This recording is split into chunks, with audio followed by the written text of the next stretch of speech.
We back. We live. What's up, y'all? It's your girl Queen Dope. We are back in the building. We was just in here jamming on a commercial break. On the ones and twos. If y'all want to book us, please send an email to site. Like, I try to do everything. I be about them coins. Like, look, Yes, we can ma'am. sing, dance. I still got some moves. I used to be a dance teacher back in the day, but I can't move how I used to. Okay. But anyway, we are back. We had some fun. For those of you who are just joining us, I have my special co-host, Miss Nico, in the building. Hey. This is her first time. She's doing a really good job. She flowing, she vibing. She over the serious. And we have the spiritual life coach, Miss Latrea Wyche, is in the building. So this portion is all about Miss Latrea. I'm going to get into your business and let you share. First, you can definitely just start by telling us who you are and what it is that you do. Okay. Well, as she said, my name is Latrea Wyche. I am a motivational speaker, published author, and spiritual life coach. My target is, excuse me, people with disabilities. I feel like that is actually an untapped target. Mm-hmm. That is a target that is very much in need of life coaching. Mm-hmm. So many times I find that people with disabilities, the first thing they want to do is send them to mental health. Right. And that's not necessarily the case. I mean, there's a step before mental health. So that's where I come in at. And basically what I do is I just work with them and I show them that regardless of what their disability is or what society has told them, that they too have a purpose and they too can thrive and survive and do the things that they desire to do. Will they have limitations? Yes, of course they'll have limitations. We all have limitations at some point in some way, but we can't let those limitations, whatever they are, prevent us from being successful and going forth and doing what we need to do. Absolutely. And I said this in the first half when I had our, Pumps with a Purpose Women Conference here in Baltimore in March. Yes, it was March. Latrea was one of our featured speakers. And when I say it was literally, everybody was just like we trying to hold his tears. And because she just came and her story and how much she has overcome and to be where she is and have so many accolades, being a published author and having a t-shirt line and being a life coach and basically dedicating herself to give back to those people who have disabilities. I think it is awesome. I have told you so many times, like, I think you are super. I'm getting all emotional. Because, like, listen, no lie, when y'all hear her story, like, I'm telling y'all, I'm really going to try to hold myself together because, you know, in today's society, when we see people with disabilities, you know, like you said, we kind of brush them off to the side. It's like, oh, what's wrong with them? And we have no idea the obstacles and the trials that they have to go through. So if you can kind of just talk about, like, your struggles and how you got to where you are and some of the things that you go through and have been through and share your disability. And yes, I'm going to let you tell your stories. I'm really going to try to keep myself together because all jokes aside, like, her story is so amazing. So I just want you to get into your story and share with the people. Okay. Well, like I said, I was born with a disability. I was born with a rare genetic disability. It's called Pfeiffer syndrome. And basically, what happens with Pfeiffer syndrome is that the bones don't properly fuse in your body the way that they should. And primarily, mine had problems fusing in my skull. So basically, what happened was I don't know if you know anything about the brain or the skull or what have you, but when you're born, you have your skull, and then you have like stems that protects your brain from your skull. So it prevents your skull from sitting on top of your brain, basically. And with me, I didn't have any stems to protect my brain from my skull. So basically, when I was born with my brain, with my skull practically crushing my brain. Wow. And so I had my first surgery when I was 2 months old. I was 2 months old when I had my first surgery. And I've had over 35, anywhere from 35 to 40 operations. I've had reconstructive surgery. I've had bone replacement. I've had, and most of this has been done in my head. I've had where, because I didn't have certain areas in my head, I didn't have any bone. Right. So they had to go into different parts of my body and take bone from different parts of my body and put it in the places where there was no bone. I've had plates in my head. I've had years where I couldn't go outside for recess for like the whole year because I wore a helmet on my head. And there was no bone up there. There was like nothing up there. So if I were to fall and hurt myself, right, it would have been a wrap. So I don't remember what grade I was in. I think I was in first grade. I had to go take a nap while everybody else was outside playing in recess because they were so afraid that if I were to fall, if I were to fall, that would be it. That would be over. You're right. So I was like, well, why am I being punished? Shame my fault. I ain't got no bones up there. But anyway, on top of all of that, I had a tumultuous childhood. My mother was addicted to crack. My dad was, the politically correct term is alcoholic. But see, he wasn't an alcoholic because he didn't go to those meetings. The alcoholics go to those meetings. He was a drunk. He didn't go to the meetings. Anyway, so with that being said, it was just a lot going on. I went into foster care when I was 12 years old because they just couldn't take care of me. We got put out of numerous homes. We were in shelters. We walked the streets. Just a lot of different things going on. I remember one time my mother, we were walking the street. We got put out. And we were walking the street. And at that point, I had a sister. My sister was about 2, maybe 2. And we were walking the street. And it felt like we were walking the street for days. And it could have been a little longer. But when you're like 8, 9 years old, it feels longer than what it really is. You got a phone call coming We were walking the street for a while. And so finally, my mother got tired of us walking the street with her. And she needed to go get some drugs. So she took me to somebody's house. Now, I didn't know this person. She knew them, but I didn't know them. Right. And she was like, okay, y'all just stay here, and I'm going to come back and get you. And so we sat on the couch, and I couldn't go to sleep. I didn't go to sleep that night. I slept the whole night because I didn't know these people. Right. I didn't know my surroundings. I didn't know any of the people that was in the house. Right. All I knew was she left me there. She told me that she was going to come back, and I had to believe she was going to come back. And like I said, on top of all of that, I used to get picked on and teased a lot in school. I remember one incident where I think I was in the 9th grade, and a young lady turned around and looked at me and told me that if I had a child that looked like you, I would throw it in the trash can. Wow.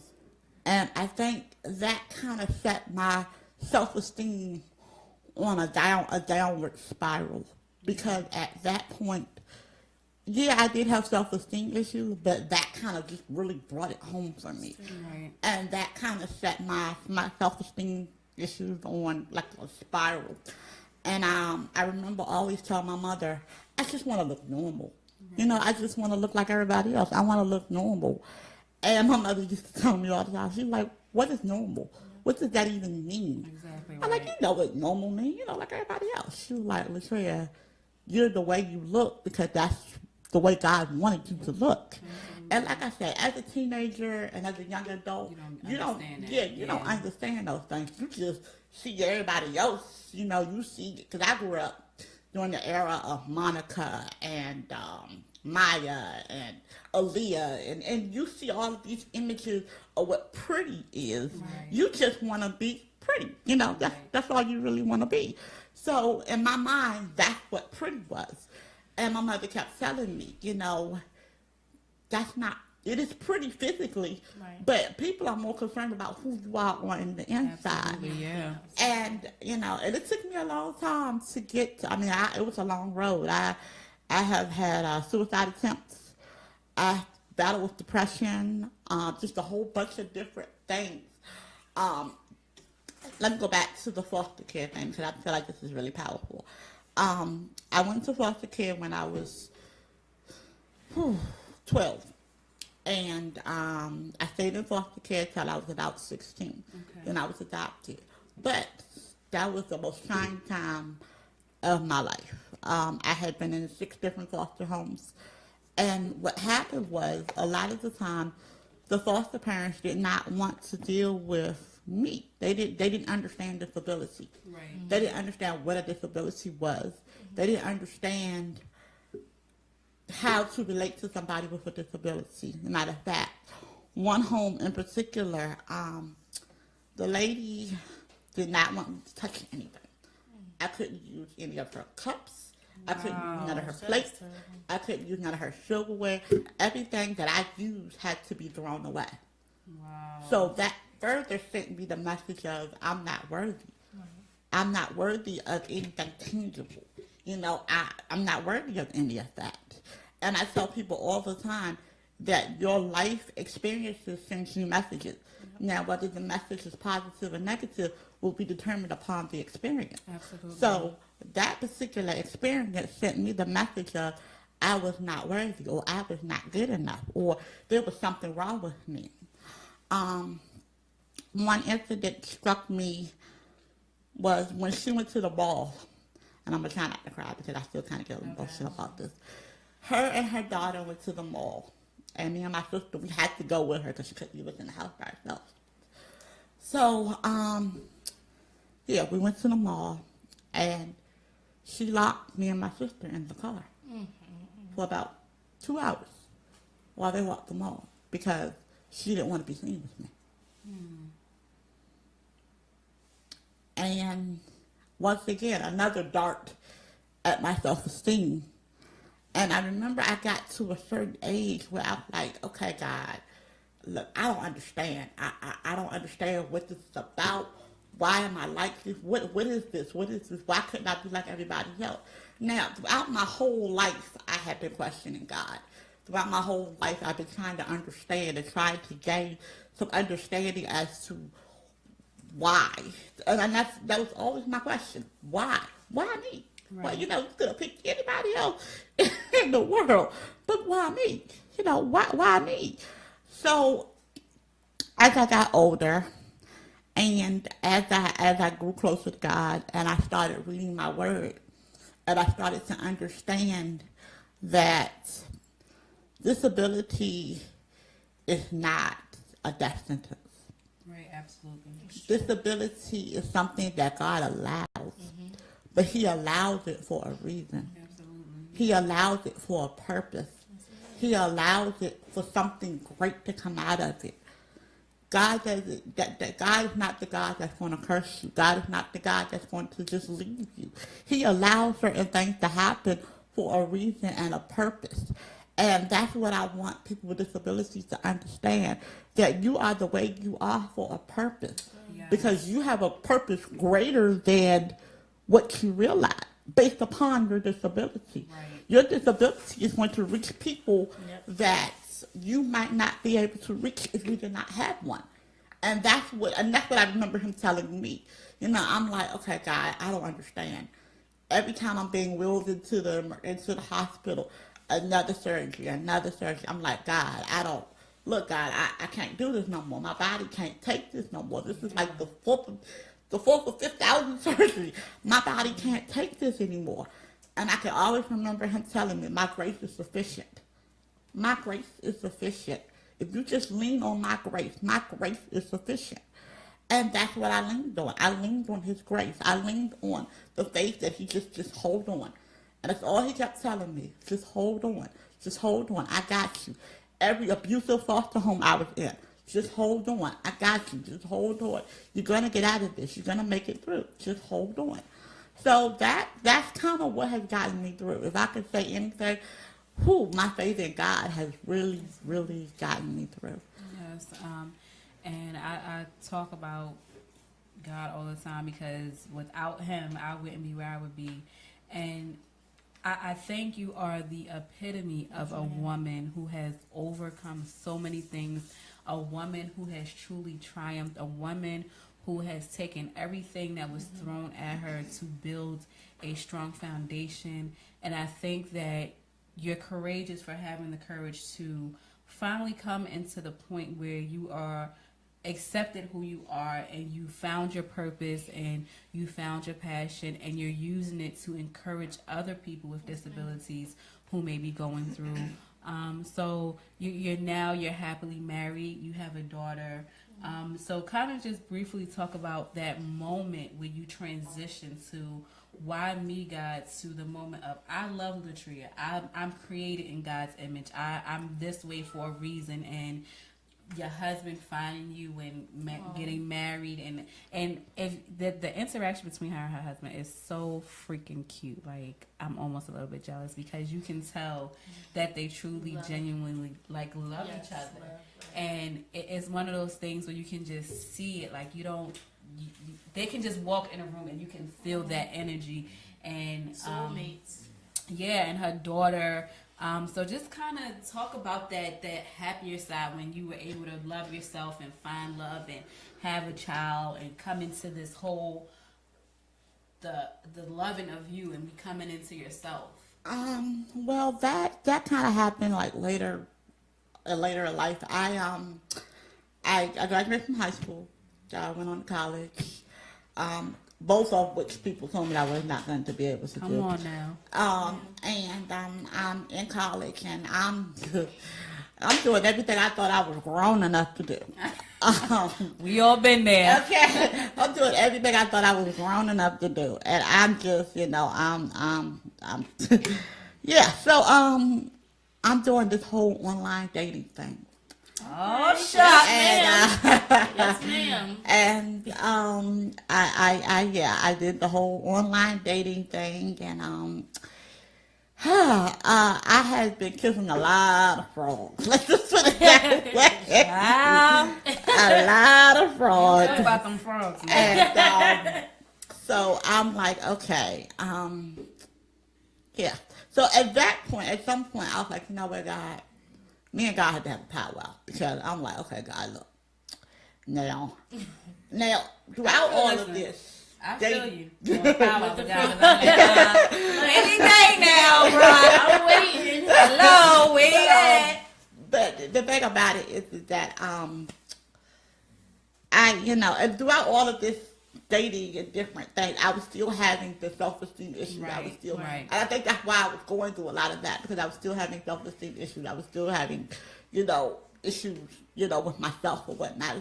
And as women, we know when we have issues with ourselves, we tend to act out in different ways. Right, absolutely. So that was all a part of the self-esteem, the low self-esteem, and all of that. So anyway, I told God, I said, you know what, God, I said, I'm done with this. I said, I can't do this no more. God, I'm done. I said, and no, I can close my eyes and remember this day like it was yesterday. I stood in the middle of my dorm room, and I said, you know what, God? I said, the next man that comes into my life is going to be a man that you bring. Lord, the next man that comes to my life is going to be the man that you say. Yes. Speaking mine is the In Jesus' name.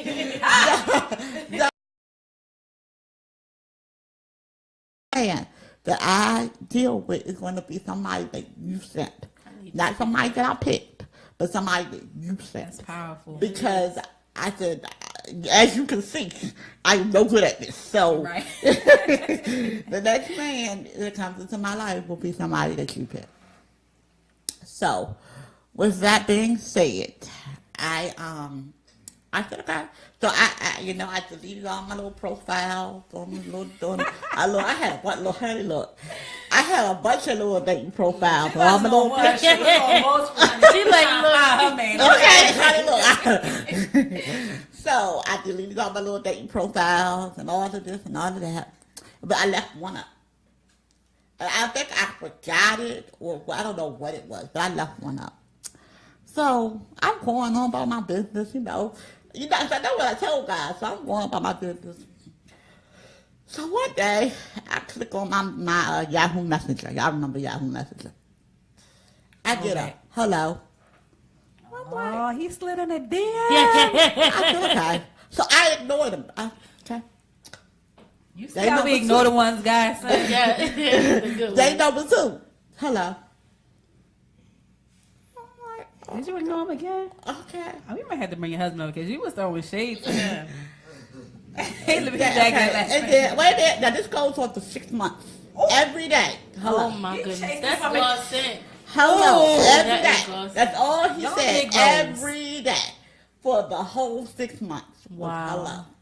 That's all he said. He didn't say nothing else. Just hello. And I'm like, and finally, I'm like, okay, look. Do I know you? Do I owe you money? So sassy. Are you a bill collector? What? And then that's when he introduced himself.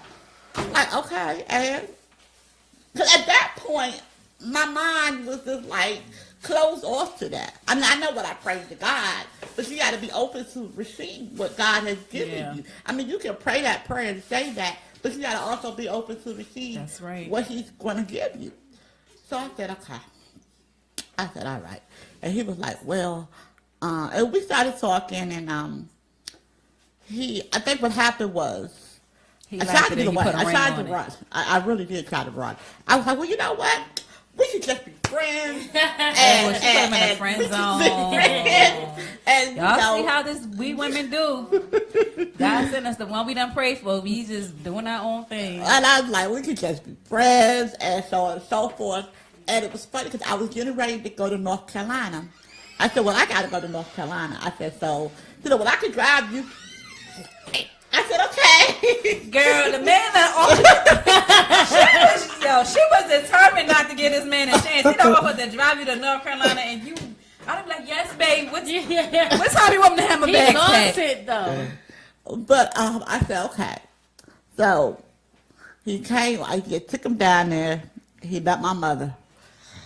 He said, my mother, Bill, my mother, oh, come on in, baby, have a You was seat. mad, wasn't you? Yeah. And so I'm sitting there like, this is not how this is supposed to go. The whole time, that's exactly how it's supposed to go. And so shortly after that, we had been dating a while, and we lo and behold, I came up pregnant. And No, wait a minute, time out. You don't say lo and behold like it just happened. You know that you missed. Now you was out there doing grown folk stuff. yes, Ain't okay, no I lo and did behold, that. no I got you. immaculate I did that. conception I was out there doing happening. grown folk stuff and got pregnant. Yes, I Said did. lo and behold, like she ain't know what was going on. No, I didn't.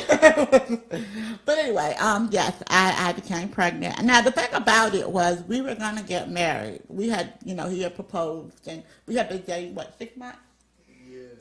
He said, yeah, baby. Okay, so it was 6 months. We had been dating 6 months, and he proposed. Now I wanted to wait at least a year or two, and that was the goal. That was the plan. And then I got pregnant. And he was like, well, we need to speed this up because I don't want to be a Yes, baby. he was me a man. I don't want to be a baby daddy. That's so right. We need to speed this. That's right, husband. You had it right. She was my girl was tripping back in the days, but she done got herself together. Go ahead. I don't want to be nobody baby daddy. So I'm like, what you talking about, a baby daddy? Well, I ain't trying to be one of them deadbeat dads. I'm like, That's right. Yeah. who said you got brother. deadbeat dad? So, anywho, with all that being said, we got married on August the 27th, 2005. And then shortly thereafter, my daughter was born, December the 25th. 27. I'm sorry, yeah. Ooh, my bad. Don't call out for that. December She 27th. probably like, ma. Yeah, that was she was saying. December the 27th, 2005, she was born. Olivia Danielle. Oh, that's a pretty name. So, but now let me just say something here. Now, throughout all of that, unbeknownst to a lot of people, I was still going through my whole. And the crazy thing about it is, people feel like, oh, well, you got a man, and he asked you to marry him, and you get ready to create this wonderful life, and what's wrong with you? What you mean you got no self-esteem? How you gonna have no self-esteem and you got all of this going for you? What people don't realize is that all of that's wonderful, Right. But if you don't love what you see when you look in the mirror, If if you don't love that person staring back at you, see, nobody can love you for you but you. That's right. Nobody can be your biggest cheerleader but you. Yeah. So at that point, I was still suffering from, self-esteem issues. And it wasn't until I think I was married 3 years, 4 years. When did we move down here? 2008. Look, usually the man don't remember nothing. She don't have nothing together. I do. So I moved down here. We moved down here 2008. Okay. Moved to North Carolina in 2008, and I'm like, okay, this is it, God. I'm tired of dealing with this. I'm tired of dealing with these self-esteem issues. I'm tired of dealing with the depression. Because I would go into like really, really bad depression. Like, I don't want to talk to nobody. I'm crawling up in the bed, pulling the covers over my head type of depression. And I started reading God's word. And I started understanding that I am beautifully, wonderfully made, regardless of what anybody has to say, regardless of what man says about me. I am beautifully, wonderfully made because I was created by God. God took the time out of his busy schedule to create me. So therefore, that makes me beautifully, wonderfully made in itself. And with that, the more I started reading God's word, the more I started understanding people with disabilities and how that works and how that works with God, the more I started to see that, okay, there is a light at the end of the tunnel.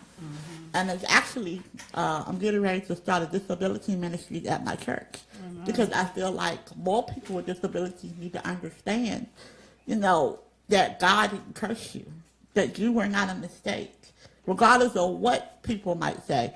And believe it or not, you got some super Christians out there, that's what we'll call them, that believe that people with disabilities, don't have a place in God's kingdom, and that's not true. And I want them to understand that that's not true. Yeah, so as we wrap up, tell the people what you have going on now, how they can connect with you on social media, your website, and how they can stay connected with you. Okay, well, wonderful. Okay, right now, I am actually getting ready to put on not me, but my publisher and the publisher that published my book, Butterfly Typeface, is ran by Iris Williams. We're getting ready to put on a writer's symposium in Fayetteville, North Carolina.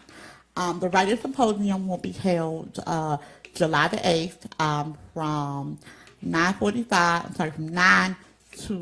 9 to 3. And what it basically is, it's going to be for all writers, authors, published authors, non-published authors, authors that want to be published, people that just write, and just want to know, more about the whole publishing process. People that are writing currently but find themselves stuck and they don't know how to get over that hump. Branding, how to brand yourself, how to market your book. I'll be doing that portion of it. And then at the end, we're going to have a vision board where you can kind of chart the vision for your book, or chart the vision for where you see yourself going with your book and with your manuscript and so on and so forth. And because, like, for example, one of my goals is to be on the New York Times bestseller list. Come on, I want to be one of the top 5 authors on the New York Times bestseller list. That's my goal. So, so you have to kind of know what goal you have in mind when you're writing a book. A lot of times, people just write books and then they just sit and they just stay there. But what are you going to do with that book once you wrote it? Well, what is it for? There's somebody out there that needs to read what you said. There's somebody out there that needs that. You didn't just write it in vain. You didn't just write it because you didn't have nothing to do. Well, some people do. But for the most part, you wrote it for somebody else. And if I could leave one thing for you guys to remember and understand, is that whatever you're dealing with or whatever you're going through, it ain't for you. It's for somebody else. There's somebody else out there waiting for you to discover whatever it is you need to discover so they can discover what they need to discover. There's somebody out there waiting for you to walk in your purpose so they can walk in their purpose. Your purpose is tied into somebody else's purpose. Your purpose is tied into somebody else's vision. Your purpose is tied into somebody else's dream. So when you get to that place, and I don't care what it is you're doing, whether you're a writer, whether you're an author, whether you're an entrepreneur, whatever you're doing, when you get to that place where you feel like you want to quit or you want to stop or you just can't do it no more or this is too hard, trust me, I've been there. As a matter of fact, I just came out of a season like that. You have to remember the people that are waiting on you. There's a group of people that are waiting on you to get it together. And if you don't ever get it together, then they ain't going to get it together. So, and I just want to say very quickly, because we have to go, a lot of my guests who have been on this show have said the same exact thing that you just said, that what you're going through, it's not even about you. Nope. It's not about you, and it's just confirmation over and over again for people to keep hearing people who have gone through and come out and to keep saying that. So let the people know where they can reach you at on social media. Okay, well, on social media, let's see. You can go to my personal Facebook page, Latrea, Latrea, Wyche, Latrea Wyche. My business page is Motivational Speaker, Spiritual Life Coach, Latrea Wyche. Those are both my pages on Facebook. On Twitter, I am Coach Latrea 79. On Instagram, I am Coach Latrea 79. I think that's all I got. Yeah, that's pretty much all I got. Oh, and I have an email address. It's Coach Latrea, Latrea, Wyche, Wyche, @gmail.com. And Latrea, thank you for coming all the way from North Carolina to be with us today. Again, I so admire you. You know, my sisters and I, we love you. You are one of our sisters. And your energy, you're just amazing. I just love you. So thank you for joining us. Thank you to my special co-host tonight. I'm going to have to bring her back because she did a good job. My co-host, Nico, she came and held it down with me. We had a good time. Yes, we did. So y'all already know what it is. For the rest of the month, I will be bringing only men on because I want to use this month in honor of Father's Day to celebrate some men in the community who are doing great things, and just give them the platform to talk about what they're doing and give our black men a different perspective of what's going on. You know, they talk about how they sell drugs and in jail and they don't take care of their kids when there's so many black men out here doing great things. So I'm going to celebrate men for the rest of the month. I have some phenomenal guests coming on. And you already know it's your girl Queen Dope here at RadioOnFire.com, your news source and entertainment source. Y'all know how to connect with me. Instagram, Queen_Dope7. Facebook, She's Dope LLC. You want to leave your social media plugs? Yes, if anybody want to follow me, my name on Instagram is Black Goddess to You, and Snapchat, I'm Naturally Me, and Facebook, and Jeanette Caldwell, which is really long. But that's the way to contact me if you would like to contact me. So thank you, ladies, for joining me today. I will be back with you guys next Thursday here on RadioOnFire.com.